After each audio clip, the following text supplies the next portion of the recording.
But as long as none of the big cars drive by, audio will be all right. We'll see. We'll see. Screw it. It's YouTube, man. It's YouTube. All right. Let's so do it live. Screw it. We'll do it live. Welcome, everybody. This is the Film Glutton, and this is DC Gluttons. So, Carlos was finally able to catch Titans episode 1 and 2, and I caught half of episode 3, but that's okay. I mainly want to focus on his general thoughts. And we had a little fun with some spoiler discussion. The first half is going to be non-spoiler. We clearly say when we're going to the spoiler territory, so if you don't want to listen to that part, it's cool. Just go ahead and cut it off right there. But let's get right into it.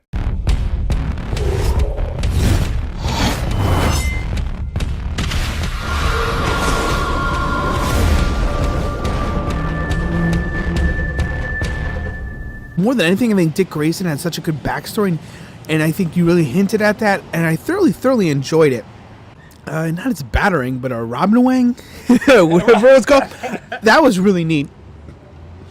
And that whole action, that whole fight scene in the alleyway, that was great. That was absolutely fantastic.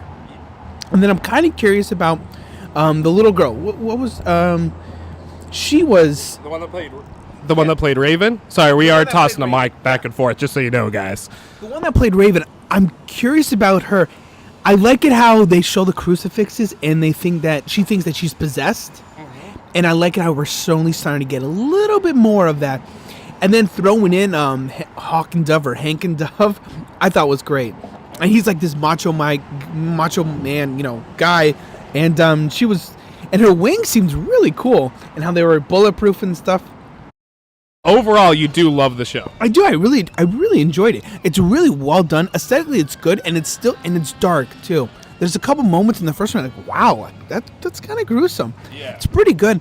And there's a nitty and grittiness that I really enjoy, and especially the Dick being a detective and how they hint on some of his backstory. Thoroughly enjoyed it. Both episodes. Now let me ask you: did you? So after watching the first one, you didn't have some of the issues I had. Like I just tripped over a little bit with the first one because it was so dark, like so dark. But then it won me over by episode 2, even though I still loved both. Did you have any of that, or were you in it from episode 1? I had some issues. I don't know why. I kind of didn't like his partner. I wasn't the biggest fan of her. I wanted a little bit more. Oh yeah, he's from Gotham. He's one of those. I was like, okay, it sounds like he's ostracized. I mean, but for the most part, I enjoyed it. I really did. I like the darkness. I like the grittiness because I guess I'm just so used to the Arrowverse. You know what I mean? I'm so used to it being so PG and so PC that it's actually a sense of it's nice. It's refreshing and to see a DC show that's gruesome. The CW on HBO. The CW on HBO. It's exactly what I thought.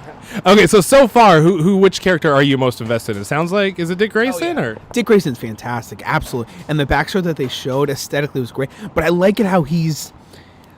I think it's really cool the little briefcase that he had, having with his with his armor and everything. I like Dick, and I like it that he holds his vengeance with Batman, but not too much. Not where it's malicious. It doesn't seem malicious. It's more like I needed to do my own thing, and it just got to that point. There's a definite chip on his shoulder, though. There's a chip on his shoulder, but it doesn't overwhelm his personality, which I like it a lot. Correct.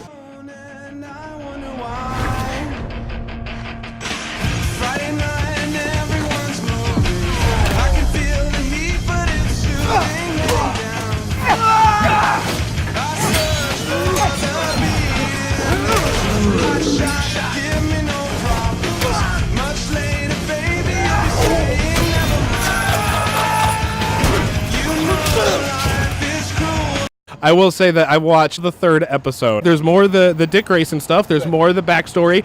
And what I love is the way that they're not bringing Batman in. They're not hiding Batman. They're not bringing him in. He's just kind of there. He's the background. We get to really enjoy Robin for the first time. Really ever, we get full Robin. He's not Nightwing. That's what I like. He's not Nightwing just yet. So that's what's good. We always wondered, like, okay, right when he left Batman, what happened to him? Where did he go? I know he had some moments, which is interesting because they hinted at it. I don't want to give spoiler away, but I recommend this to everyone who's if you're a fan of the Daredevil series, it's much better already. 2 episodes in, it's better than Iron Fist, and it's better than Luke Cage. Jessica Jones, maybe, and Daredevil, maybe. It's really good, especially from a DC's perspective. It's them. They're really up in the ante, and it's fantastic. And the dark and the grittiness, though, is really it's back to its roots. All right, so we officially have Carlos's opinion on the first 2 episodes. Let's just go really quickly into any spoiler things you want to talk about. So just at this point in time, we will discuss spoilers, but so you know it, both DC Gluttons are fully sold on this. Yes. And by next week, hopefully, we'll get a few more episodes, and for sure, we're preparing like a big one for the halftime, which is episode 5 in a couple of weeks. But any spoiler things you want to bring up right quick? Yeah, biggest thing I really liked is that, so there was this moment, probably one of my favorite moments so far of the whole episode, is that he's at the he's speaking to his partner, his supposed partner, who he doesn't really like that much, but he's telling her, and she's like, wow, you're actually a nice guy. He's like, yeah, don't tell anybody. I thought that was really clever, because it's really showing that, you know what, he's trying to be this tough guy, he's trying to be this Batman, but he's really trying to make for a name for himself as well. I thought that was really compelling. I really liked it how he's like, I'm a nice guy, don't tell anybody. And then also, too, I don't know who these killers are. Like, there was this family. I thought it was so bizarre. It felt like it was something like an American Horror Story. I spy a cow. Bingo. What? That's not fair. It's 2. I saw it first. I win again. Dad. Come on now, no one likes a poor winner. What is this freak show? Manners, dear. Now, who needs to go before we hit the highway? Everybody sings so happy today. It's the sunshine. You know what I mean? Okay, so I never mentioned the name of them last time, but they're called the Nuclear Family. Okay. And in the comic book series, if I know it correctly, they're actually robots. It doesn't, since we're in spoiler territory for this point, it doesn't look like they're robots because they gave them injections of stuff, but they encapsulated the concept. The concept of the Nuclear Family is that they have the facade of this perfect 1950s, quote unquote, family, mother, father, 2.5 kids, no dog, but and then they could become crazy serial killers and do the job of the worst people on earth. And they were doing that. They were sitting there playing Monopoly, and then all of a sudden, we get to go. It did seem kind of robotic, but also it was just odd, but I wanted a little bit more of that. And then also, too, there was a moment where they stole, when she was in Detroit for the first time, and then Dick Grayson went and helped her, and she killed that guy, which the way she killed that guy, I thought was, I'm not going to lie, was actually pretty interesting, and it was different. So she melted pretty much exploded all his organs. I was like, oh my God, that's so brutal. And when you saw the carcass in the morgue, it's deflated body. It's deflated body, and it just looks like...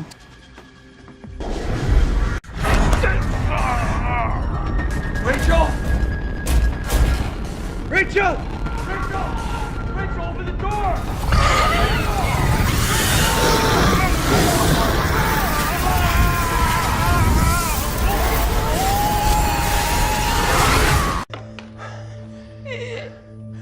What happened?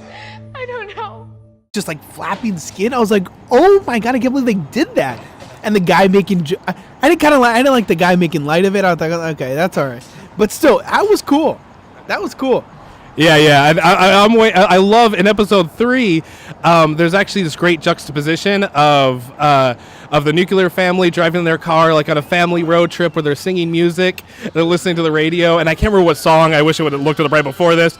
But then Starfire, when she picks up Raven. She's got a different car, and it's like a whole different music, and it's literally like a juxtaposed shot 10 minutes apart that's just beautiful. So they continue the nuclear family in a very fun way, and then that's what I love about, like, there's some interesting shots, much like the Daredevil one, where they actually take some time to make it cinematic and make it look really good. This is not TV. It's not TV. It's And you could see the quality of that in just even the beginning of the alley fight scene with Robin. When Robin came in, he started fighting him, and then he used his weapon. He uses the stick, right? Yeah, staff. Yeah, the staff. I thought it was great. It's high quality stuff, and I liked it too. His car. He's driving a Porsche, but he took it from Bruce Wayne. Yeah. But that just shows that their relationship isn't that deteriorated. And there's more of that car scene in episode 3. It's really fun. It's really fun. But you keep waiting for. That's the thing is, you keep seeing these scenes of him in Gotham. You keep waiting for. Oh, this is gonna be it. This is gonna be it. You keep waiting for of the bat symbol. Even not even that. Like a Batmobile. Like I was like, dude, I've been in the Warner Brothers Museum where they have all the cars. So have you. So are they gonna bust out just a 1989 Batmobile for hell of it? How cool would that be? I'm wondering, are they going to talk about where he's been the last year, though? Is he the detective? Has he been the detective at Detroit for the last year since they've seen Robin and then just took up the mantle? And also, too, really cool thing is that in the first fight scene, I like it how he has a soft spot for kids that are going through abuse. I thought that was really neat and it kind of harkens back to his childhood. Very nice. All right, I think we're going to wrap it up there. So we got some spoiler territory, some non-spoiler territory for everyone. Thank you. So seriously, Carlos was meeting me before work. He literally just slept in his car. I'm giving it all away. He slept in his car for 2 hours to beat traffic just to be with us on YouTube. Well, that's our show, guys. And apparently I was so concerned about the traffic, I wasn't paying attention to the squeaky door behind me. I apologize. Anyways, join us in 2 weeks. I have some other projects I'm working on over the next week, but join us in 2 weeks after episode 5, where we will do like a big mid-season halftime show with non-spoilers and spoilers. Maybe 2 different shows. I don't know. We'll see. Until next time, this is the Film Glutton reminding you to check out DC Universe Online, watch Titans, and never turn down an upgrade. Have a good night, folks.